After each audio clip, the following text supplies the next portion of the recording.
अस्सलाम वालेकुम दोस्तों। कल की दिन भर की खबरें बीबीसी पर बीबीसी दुनिया पे देखते हैं। उसके बाद मैं रिएक्शन दूंगा दुनिया और इंडिया के बारे में।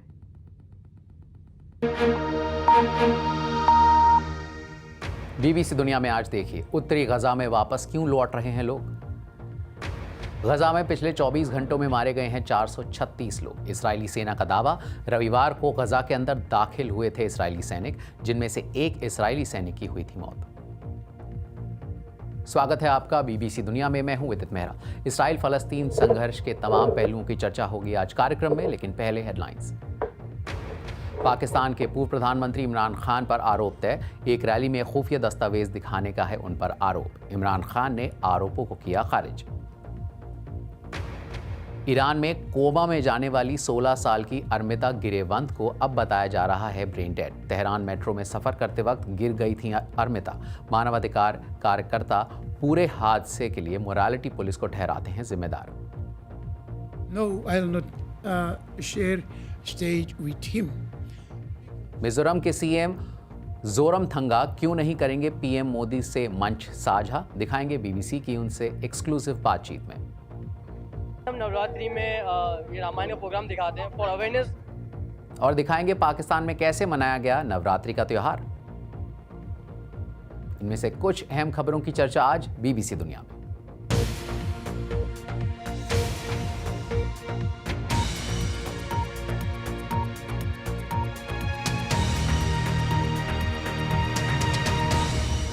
इसराइल और हमास के बीच मौजूदा संघर्ष का आज 17वां दिन है।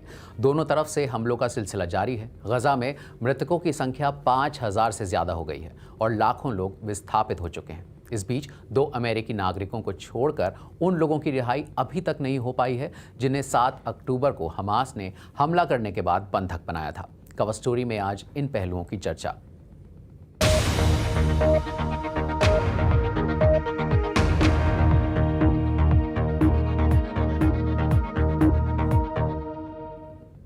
शुरुआत करते हैं इसराइल हमास संघर्ष से जुड़े ताज़ा घटनाक्रम से। गाजा पट्टी पर इसराइल की बमबारी जारी है। इसमें दक्षिण का वो इलाका भी शामिल है जहां उसने फ़लस्तीनियों को अपनी हिफाजत के मद्देनज़र चले जाने के लिए कहा था। दक्षिणी गजा के खान यूनिस में मौजूद बीबीसी संवाददाता का कहना है कि इसराइल ने वहां रात भर बमबारी की है। इसमें कुछ बमबारी तो एक अस्पताल से सिर्फ 100 मीटर की दूरी पर हुई है। इसराइल ने 1 हफ्ते से ज़्यादा समय पहले अपने संभावित ज़मीनी हमले को ध्यान में रखते हुए उत्तरी गजा में रहने वाले लोगों को अपनी हिफाजत के लिए दक्षिणी हिस्से में चले जाने के लिए कहा था। इस बीच इसराइल पर हमास के रॉकेट हमले जारी हैं।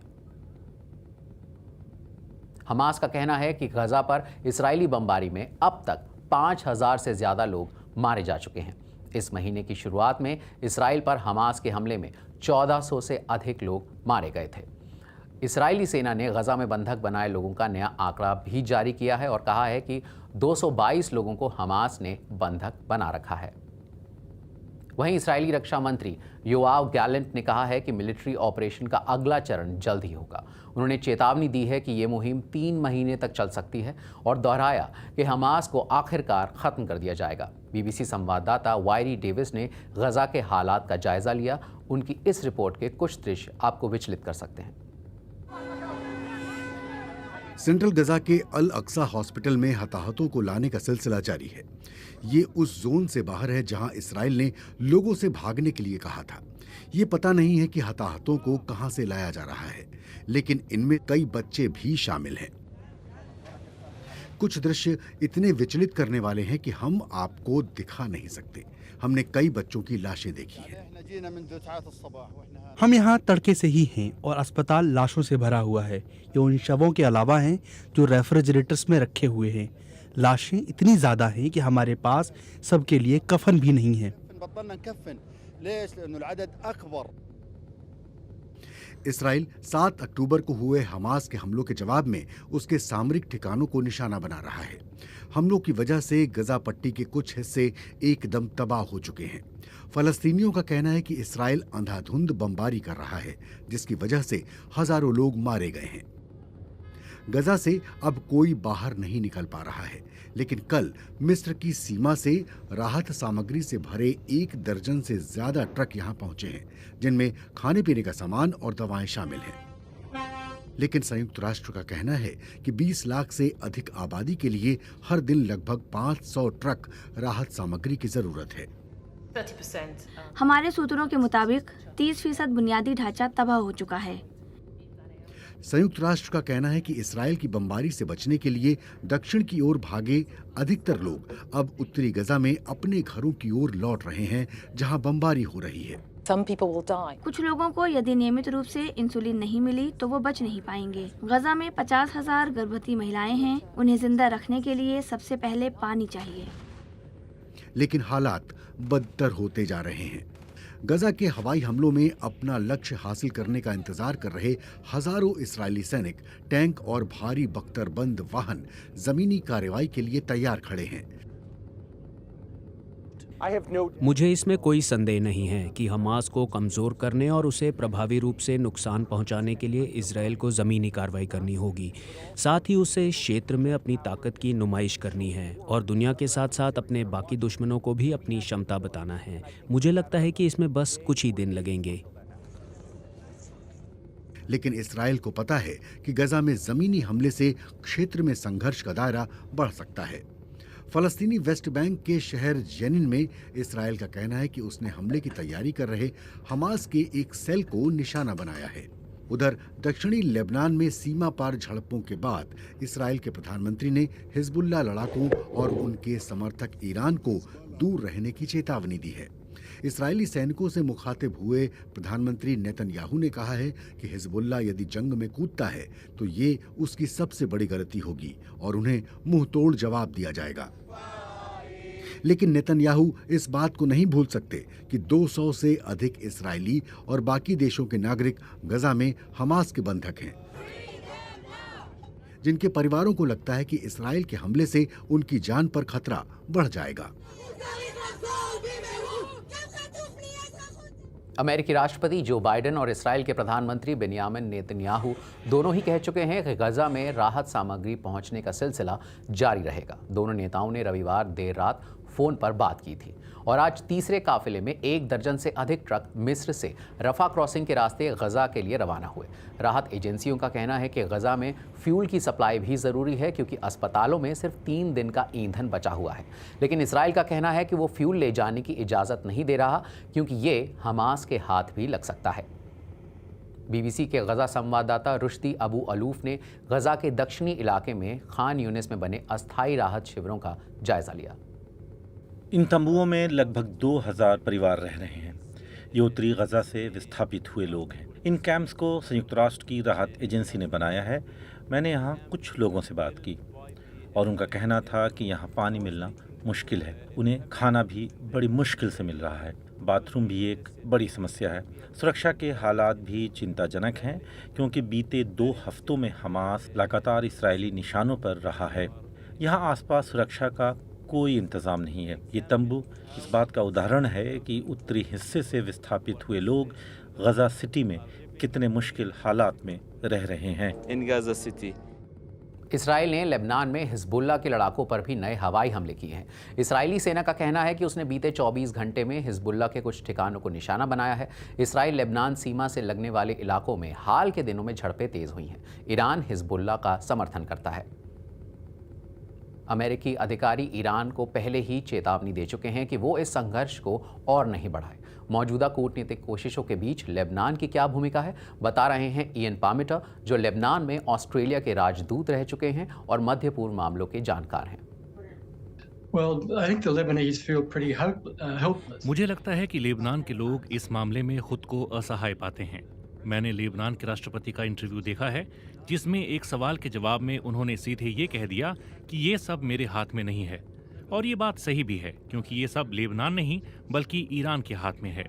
लेबनान आर्थिक रूप से खस्ता हाल है और सरकार अंतर्राष्ट्रीय स्तर पर मदद हासिल करना चाहती है। लेकिन जहाँ तक दक्षिणी हिस्सों का सवाल है वहाँ तो हिजबुल्लाह का शासन है। वहाँ लेबनान की सरकार का कोई दखल नहीं है। इसलिए ईरान अगर हिजबुल्लाह को आगे बढ़ाता है तो लेबनान के लोगों के लिए ये सब दुर्भाग्यपूर्ण होगा। इसराइल और फ़लस्तीनियों के बीच विवाद की बड़ी वजह यरूशलेम शहर भी है, जो यहूदी, मुसलमान और ईसाइयों के लिए बेहद पवित्र जगह मानी जाती है। अंतर्राष्ट्रीय कानून के तहत पूर्वी यरूशलेम को वेस्ट बैंक का हिस्सा माना जाता है, यानी ये फ़लस्तीनी इलाका है।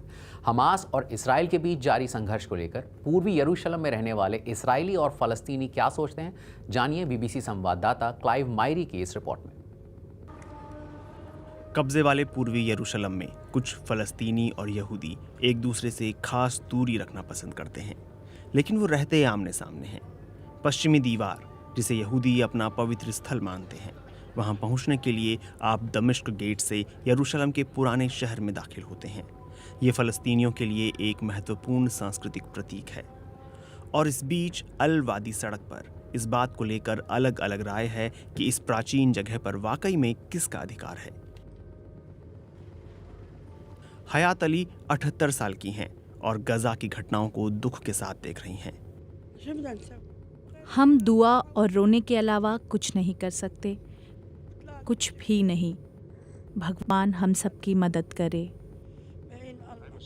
अलवादी स्ट्रीट पर एक प्रार्थना स्थल में काम करने वाले मोशे नोबे का कहना है कि वो अपने दिल में जानते थे कि इसराइल ने गजा के अस्पताल पर हमला नहीं किया है। गजा अस्पताल में हुए विस्फोट के विरोध में फ़लस्तीनी दुकानें बंद हैं, लेकिन इस्राएली सैनिक सतर्क हैं। देश में जंग जारी है, इसलिए यहाँ तनाव है। हमारी मुलाकात नेताई अटारी और उनके दोस्तों से हुई। सभी 19 साल के नौजवान हैं। उनकी आगे की एक पूरी जिंदगी है और उन्हें अपने राष्ट्र पर गर्व है। मैं फ़लस्तीनी लोगों से नफरत नहीं करता, मैं आतंकवाद से नफरत करता हूँ। हमारे लिए यहाँ रहना वाकई मुश्किल है, लेकिन हम यहाँ से जाने वाले नहीं हैं। फिर जैसे ही अजान की आवाज़ आती है, रियाद नजीब अपने बेटे के साथ सामने आते हैं। फ़लस्तीनियों के लिए गजा विस्फोट और दशकों से जो कुछ भी उन्होंने सहा है, उसके लिए वे इसराइल को दोषी मानते हैं। ईमानदारी से कहूँ तो कब्जे ने हमारे साथ जो किया है उसमें दर्द और उदासी ही है। इस पवित्र धरती पर हमारे लोगों के प्रति जुल्म हुआ है, लेकिन यह कोई पहला अपराध नहीं है और ना ही आखिरी। आपके बेटे की उम्र कितनी है? 4 साल। 4 साल की उम्र। क्या आपको लगता है कि ये कभी अपनी ज़मीन पर शांति देख पाएगा? ईश्वर का शुक्र है, हम सब शांति पसंद करते हैं, लेकिन कितनी ही बार हम शांति की सिर्फ बात ही करते हैं। रुख भारत का, जहां के पूर्वोत्तर राज्य मिजोरम में 7 नवंबर को विधानसभा चुनाव होने वाले हैं। मुख्यमंत्री जोरमथंगा की party Mizo national front BJP के नेतृत्व वाले एनडीए का हिस्सा है। पर बीबीसी संवाददाता जुगल पुरोहित से बातचीत करते हुए जोरमथंगा ने कहा कि वो चुनाव प्रचार के दौरान पीएम मोदी के साथ मंच साझा नहीं करेंगे। So you are a part of the Northeast Democratic Alliance. The Prime Minister, I hear, is going to come to Mizoram because the elections are going to happen. He's going to address a rally. Are you likely to share stage with him? No, I'll not share stage with him because here they have their BJP. And the people of Mizoram, they're all Christians. When the Manipur people, Meitei people, burn hundreds of churches there, and they are 100% against that kind of idea. To have a sympathy with the BJP at this time, it will be a big minus point for my party. Speaking specifically on the question of refugees, whether it's with Myanmaris, whether it's with Manipuris, do you think that stand is going to also benefit you electorally? It is a big benefit and it is a big plus point for my present election. We are just following what the government of India has done. In 1971, I was in Bangladesh, rather East Pakistan. So, how many millions of refugees from the Muslim countries of East Pakistan you have entertained, armed them, and gave them, helped them in making independence? We are just following your footsteps. Our brothers and sisters come from Myanmar. And we don't arm them, we simply give them food and shelter. Navratri का त्यौहार सिर्फ भारत में ही नहीं बल्कि दुनिया के हर हिस्से में रहने वाले हिंदू बड़े उत्साह के साथ मनाते हैं। पाकिस्तान में रहने वाले हिंदू समुदाय ने भी नवरात्रि का त्यौहार बड़े धूमधाम से मनाया। वहाँ के शहर कराची के एक मंदिर में हिंदू समुदाय के लोगों ने नवरात्रि का आयोजन किया और रामलीला का भी मंचन किया, जिसे सैकड़ों लोग देखने पहुंचे। देखिए कराची से शुमैला खान की ये रिपोर्ट। पाकिस्तान के कराची में रह रहे हिंदू नवरात्रि का त्योहार मना रहे हैं।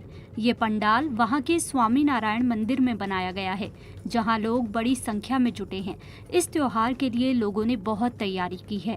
जब पता है कि नवरात्रि शुरू होने वाली है तो उसके एक हफ्ते पहले से इतना ज़्यादा तैयारियां शुरू हो जाती है सबके घरों में, और फिर इतनी ज़्यादा होलीनेस होती है कि बस नहीं। 9 दिन मतलब फुल जोश और गरबे, और आप तो ड्रेसिंग देख रहे हो और ड्रेसिंग्स भी है अपने हिसाब से। सब लड़कियां भाई फुल जोश में करती है। भाई तैयारी तो हमने कुछ पढ़े हुए थे उनमें से की, और कुछ कोशिश करे कि जहाँ बहुत सारा लेते थे वहाँ थोड़ा लिया महंगाई की वजह से, लेकिन बनाया वही पूर्व जोश से, क्योंकि ये नवरात्रि हमारा साल में एक दफ़ा आवे से। नवरात्रि के पूरे 9 दिनों तक यहाँ हर रोज करीब 1500 हिंदू नागरिक जुटते हैं और इस पंडाल में गरबा करते हैं। यहाँ पर रासुड़े होते हैं और पहले बच्चे खेलते हैं, फिर यंग लोग खेलते हैं, फिर बूढ़े लोग खेलते हैं, फिर सब मिलके जो है डांडिया, रास, गरबे, रासुड़े खेलते हैं और बहुत हैप्पी होते हैं, बहुत खुश होते हैं और बहुत एंजॉय करते हैं। और जी चाहता है कि 9 दिन नहीं पूरा 1 महीना होना चाहिए ताकि खूब एंजॉय करें।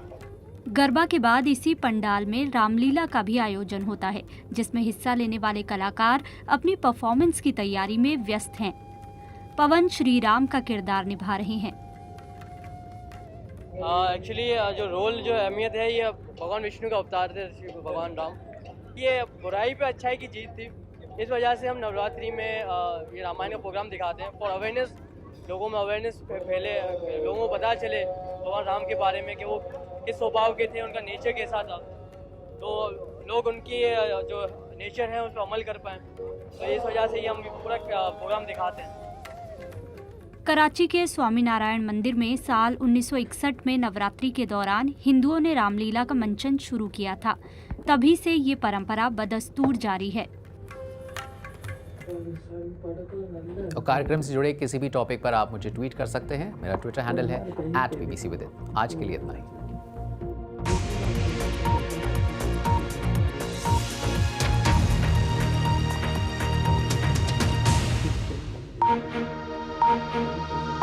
जब तक इजराइल ख़त्म नहीं हो जाता तब तक तो जन्नत नहीं होगी। फ़लस्तीन की आज़ादी ज़रूरी होना है ना। अब तो चीन भी इसमें टूट पड़ने वाला है, रूस भी टूट पड़ने वाला है। अमेरिका को भी समझ में आएगा कितनी बड़ी भूल कर रहा है। जिस तरह से वो अफ़गानिस्तान से भागा दुम दबा कर, उसी तरह से इजराइल से भागेगा और फ़लस्तीन का नाम रोशन होएगा, इजराइल का नाम और निशान मिट जाएगा। मगर संघर्ष करते रहना चाहिए और हम उम्मीद करना कि अल्लाह साथ देगा। और दूसरा जो है, हमास के साथ हिजबुल्लाह ज़रूर आएगा और ईरान उसको सपोर्ट करेगा। ये 2 कौड़ी क्या अमेरिका हो या इजराइल हो, 4 पैसे का 2 पैसे का भी औकात नहीं है इनकी।